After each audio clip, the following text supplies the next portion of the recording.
সবাইকে স্বাগত জানাচ্ছি কায়রো এয়ারপোর্ট থেকে। আর আমি কিন্তু এখন আছি ইজিপ্টে।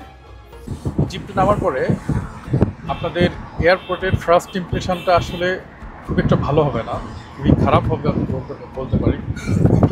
কারণ হচ্ছে ওরা এতটা চাপাচাপি করবে আপনাকে ওদের ট্যাক্সি নেওয়ার জন্য, মানে এত ক্রুশিয়াল লেভেলের চাপাচাপি করবে যে আপনি বিরক্ত না হয়ে কোনো উপায় নেই।